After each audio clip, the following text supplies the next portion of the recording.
नमस्कार दोस्तों, स्वागत है आपका हमारे YouTube चैनल पर। आज हम जानेंगे गीता का प्रथम अध्याय।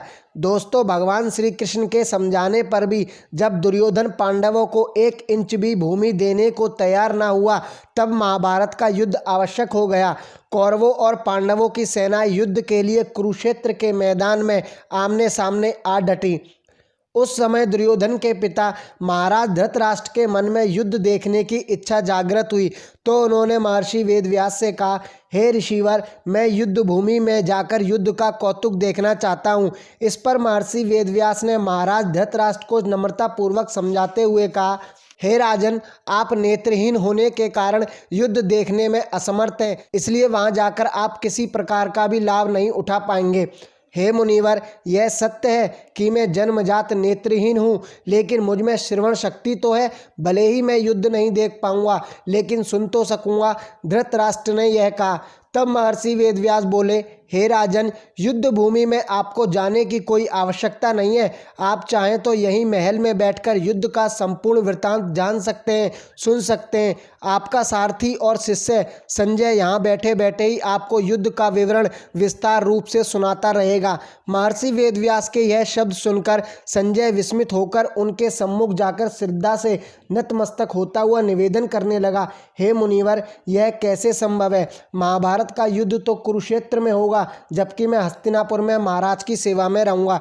भगवान, आपके इस आदेश का पालन करना मेरे लिए कैसे संभव होगा? कृपया सेवक पर दया करके कोई उचित उपाय बताइए। संजय के बार बार विनय करने पर वेदव्यास बोले, वत्स, तुम चिंतित मत हो, मैं तुम्हें दिव्य दृष्टि प्रदान करता हूँ। मेरी कृपा और अपनी दिव्य दृष्टि के प्रभाव से तुम हस्तिनापुर में बैठे बैठे ही कुरुक्षेत्र का संपूर्ण युद्ध देख सकोगे और महाराज के समक्ष विस्तार में उसका वर्णन भी कर सकोगे।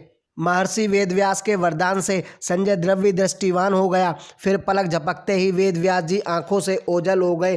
कुरुक्षेत्र के मैदान में 7 अक्षौहिणी सेना पांडवों की ओर से और 11 अक्षौहिणी सेना कौरवों की ओर से आमने सामने आ डटी। महाराज धृतराष्ट्र ने संजय से पूछा, हे संजय, कुरुक्षेत्र की युद्ध भूमि में कौरवों और पांडवों की क्या स्थिति है? मुझे विस्तार में बताओ। संजय ने महर्षि वेदव्यास के द्वारा वरदान में मिली दिव्य दृष्टि से कुरुक्षेत्र की ओर चेहरा घुमाकर कहा, हे राजन, आपके पुत्र दुर्योधन पांडवों की 7 अक्षौहिणी सेना पर दृष्टि डालते हुए गुरु द्रोणाचार्य के पास गए और उन्हें संबोधित करते हुए कह रहे, हे गुरुदेव, आप पांडवों की विशाल सेना पर दृष्टि डालिए और यह देखिए कि इस विशाल सेना की व्यूह रचना आपके ही बुद्धिमान शिष्य द्रुपद पुत्र धृष्टद्युम्न ने की है। उसके साथ साथ पांडु सेना में भी बड़े बड़े वीर योद्धा हैं। हे आचार्य, मैं आपको इस सेना में उपस्थित हर योद्धा के विषय में बता देना उचित समझता हूँ। सर्वप्रथम तो कुशल धनुर्धर और सूरवीर अर्जुन है। उसके अलावा युद्ध की हर कला में पारंगत और बलशाली भीम,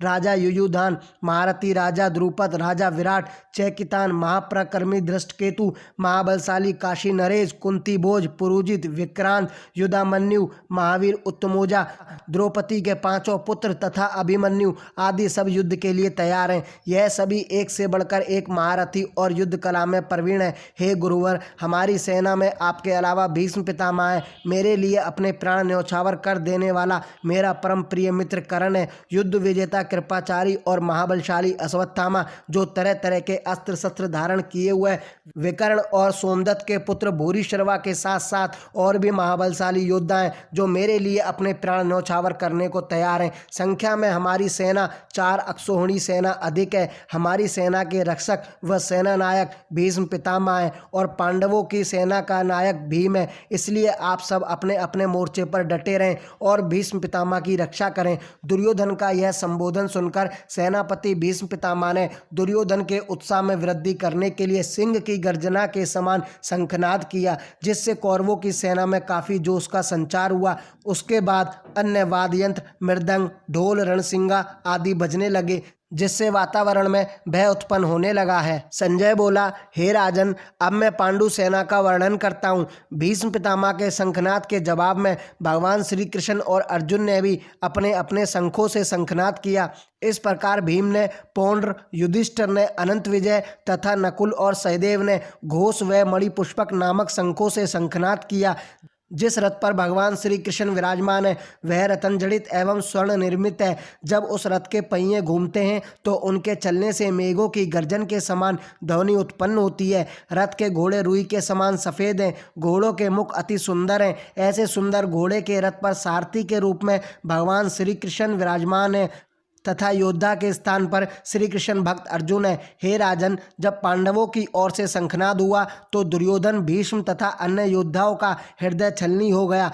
तब अर्जुन ने कौरवों की सेना को देखकर सिर ऊपर उठाया और भगवान श्री कृष्ण से कहा, हे देवकी नंदन, आप मेरा रथ दोनों सेनाओं के मध्य में लेकर जाकर खड़ा कर दें।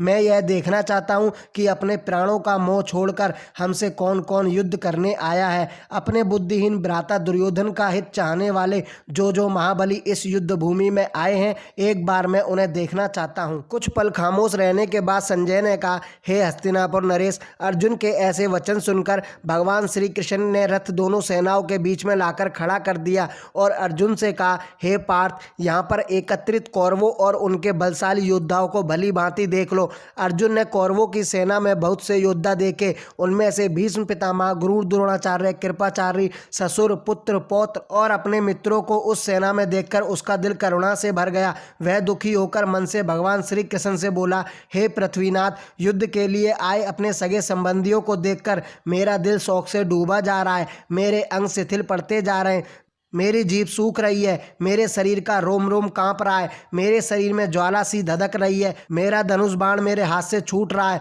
और मेरी टांगें मेरे जिस्म का बोझ उठाने में सक्षम नहीं रह गईं। हे केशव, एक भी शकुन मुझे ठीक नहीं लग रहा, सब अपशगुन लग रहे हैं। इस युद्ध भूमि में मेरे सब अपने हैं, मेरे भाई हैं। भाई बांधवों का वध करके मैं कैसे अपने कल्याण की आशा रखूं? हे पृथ्वी बल्लभ, मैं अपने आत्मीय जनों का वध करके विजय नहीं चाहता। मुझे ना राज्य चाहिए और ना ही सुख। ऐसे राज्य सुख भोग का क्या लाभ जहाँ गुरु, चाचा, ताऊ, दादा, ससुर, मामा, पुत्र और पौत्र एवं अन्य सगे संबंधी युद्ध भूमि में योद्धा बनकर खड़े हों, वहाँ मेरा धनुष कैसे उठेगा? हे मधुसूदन, मुझे इन पर दया आ रही है। यदि मुझे त्रिलोक का भी राज्य मिले तब भी मुझसे इनका वध करने का साहस नहीं होगा। हे देवकी नंदन, धृतराष्ट्र के पुत्रों का वध करने से हमारा कल्याण नहीं होगा, बल्कि इन दुष्टों को मारकर तो हम भी पापी कहलाएंगे। मैं मानता हूं कि ये महापापी हैं, घोर अपराध किया है इन्होंने, लेकिन फिर भी ये वध के योग्य नहीं है। हे वासुदेव, स्वजनों का वध करके हम कैसे सुख की प्राप्ति कर सकते हैं? यह मुक्ति का मार्ग नहीं है। धृतराष्ट्र के ये पुत्र राजमोह के वशीभूत होकर अपनी बुद्धि भ्रष्ट कर बैठे हैं। यदि इन्हें कुल को नष्ट करने या अपने मित्रों के साथ कपट करने में दोष नजर नहीं आता तो क्या इनकी भांति मैं भी सिर्फ सत्ता लोलुपता को ही देखूं? हे श्री कृष्ण, मैं कुल का नाश होते कैसे देख सकूंगा? कुल का नाश होने से पुरातन काल से चला आ रहा हमारा प्राचीन धर्म नष्ट हो जाता है और जब धर्म का नाश होता है तो कुल में पाप की वृद्धि होती है। हे वासुनंदन, जब पाप बढ़ने लगता है तो कुल की स्त्रियां कुल कलंकित और व्यभिचारिणी हो जाती हैं, जिनकी कोख से वर्ण संकर संतान की उत्पत्ति होती है। ऐसी वर्ण संकर संतान ही कुल को नरक की आग में धकेल देती है। श्राद्ध, तर्पणादि तथा मोक्ष के रास्ते लोप हो जाते हैं, जिससे पितर उत्तम लोकों से गिरकर दुर्गति को प्राप्त होते हैं। इसलिए हे श्री कृष्ण, जिसके द्वारा कुल का नाश हुआ या जो कुलनाश का कारण बना, उसके सिर पर पूरे कुल के पाप आ जाते हैं। वह कुलनाशक सदैव नरक ही भोगता है। यह न्याय शास्त्र का सार है। अर्जुन पश्चाताप की धधकती ज्वाला में जलने लगा और दुखी मन से कहने लगा, देखो भाइयों, राज्य और सुख के प्रबोलन में अपने ही कुल का नाश करने जा रहा था।